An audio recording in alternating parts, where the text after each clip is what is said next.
That's my opinion. My pastor, Pastor Heidi Lewis, been married over 25 years. So that's my worldview. And so to me, hearing what he's sharing, there is truth in that.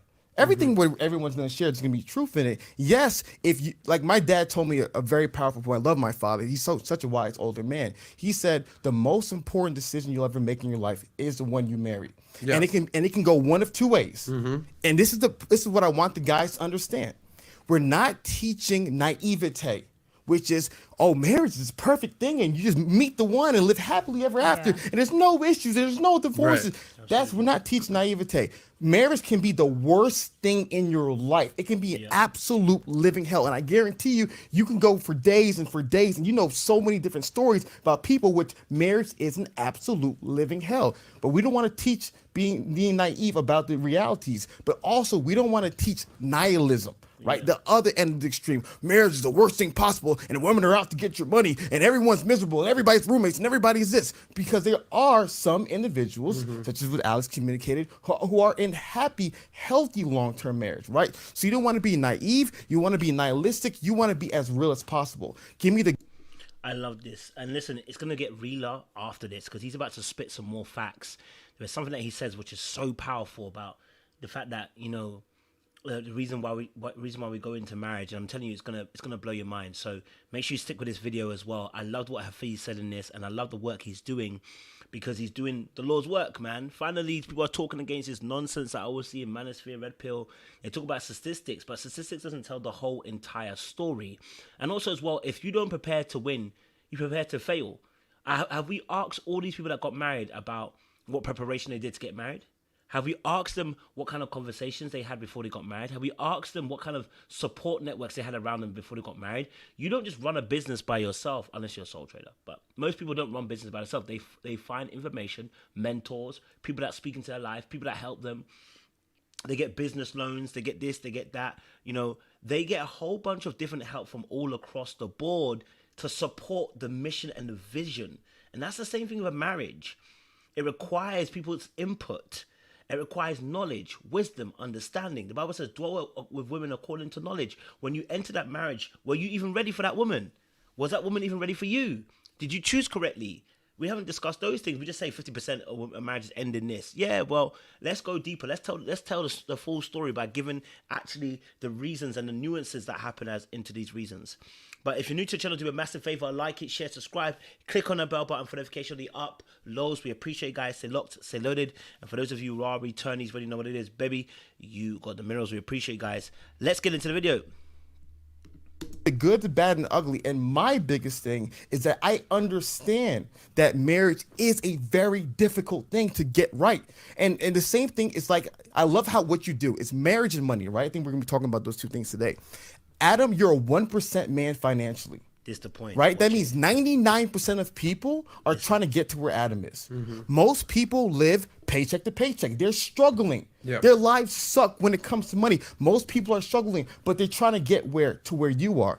That's how I view relationships. Most people are in really sucky relationship. Yeah. Most people, it's a day-to-day war, hell, the way work is, the way the gym is. But then there are some people who are having it at the highest of level. The same way nobody says, oh, well, most people are not going to be in the 1%, so screw it. You should even try. It's, you know, 90% of businesses end in 10 years. You should even try. We say, if somebody's going to succeed, why not you? Which is why I love what you're doing. If someone's going to be rich, why not you? If someone's going to make money, why not you? If someone's going to have a great podcast, why not you? So for me, I acknowledge that the top of the mountain is rare. I acknowledge that. But what I also acknowledge is that if somebody's going to win, why not it be you? And how can we help as many men as possible get there? Everybody won't be able to get there, but how many people can we help get there? And that's what to me matters the most. Gotcha. Man, that bar was barring. If I just need to, when I heard it the first time, I said, "Yo, he literally dropped a bar," because what he's really saying is, none of us as men, and this is righteous. I've never heard Red Pill Manosphere say this. That you know what? That chasing to be part of the top 1% in the country, don't do it. Or even chasing to be the top 10% in terms of income earners. We don't tell men not to chase this. We say go for it. right? The likelihood of you getting it, the majority of people do not fall into that category. That's why it's top 10%. But you don't tell people not to go after it. You don't tell people, listen, you're not gonna make it, right? And like he said, you say, why not you? And the same can be said for marriage. Even if it's at 50%, why can't you be part of the 50% that succeed? Why are you looking at it? And why are you looking at it as if you're going to fail automatically? Number one. Number two, someone might say, oh, well then, but there's so much to lose. There is so much to lose when you start a business. If you go bankrupt, you can be in trouble, right? You go bankrupt, you can be in trouble for a few years. It's the same thing. You know what I'm saying? You can put all your money into a business and leverage it. And you can leverage it with your house, or leverage it with car, or leverage it with certain valuables that you have. And you can lose that. It is not a guarantee. Business can be vicious. So why is it that we're so home gun about marriage? It's because how we feel about the opposite sex. Oftentimes it is. That's what Manosphere don't want to talk about, right? Look, don't get it twisted. The fear of being in love with somebody is the fear, number one, of women, but number two also as well of having to give your heart to somebody else. At least with business, you're not giving your heart, you're giving your wallet. But giving your heart is the most difficult thing because it means trusting somebody else not to stab you and you being vulnerable in a place where they could stab you. Right? And so it's difficult to say, okay, marriage, even though it's at 50%, which is high still, 50% it works compared to how many people are going to make the top 1%, like he said. But it's scary for a lot of people because they've seen something in their youth oftentimes that have made them shy away from even wanting to go into marriage or wanting to pursue marriage, right? I love that. Now, when you hear something like this, obviously he's sort of saying, all right, I hear you, coach. Your marriage didn't work. You got out, thank God, before the 10-year mark. So you'd probably be a little bit more spiteful than you are. I'm not saying that you're spiteful, but you'd be even more spiteful if you're paying a ridiculous amount of alimony and everything that you'd be paying. But is there anything wrong with that if he's saying? He's basically saying, I hear you, coach. It ain't easy out there, brother. Like, life's tough. Marriage is tough. Making money is tough. Things are tough. But don't tell me that I shouldn't get married, or don't tell me that I can't have a successful marriage. How do you process that? I don't think anyone says do not get married. I think they caution people to say do not get married. If I say do not get married without leverage, that is a position, right, that you can change. Thus, if you read my book, it says once you get to that position, you can then make the decision. You'll probably come out better than going in it without it. However, this is what I will always say. When men do find that solution does not work out, they are left alone. There's nobody to help them. So people encourage people, hey, why not? Give it a try. But when you go bankrupt, when you lose your kids, when your kids are taken from you, when the courts kind of punish you for making this decision or punishes you for being a slightly better, higher earner, then nobody's there with information. And just the same way he mentioned, the very first word he mentioned was, when you go bankrupt, no one's there. Yeah, when you start a business, you go bankrupt, no one's there. No one's around. So it's no different. Whether you're in a marriage, whether you're in business, I think Hafiz makes this point later on in the show. We'll do a part 2 to this.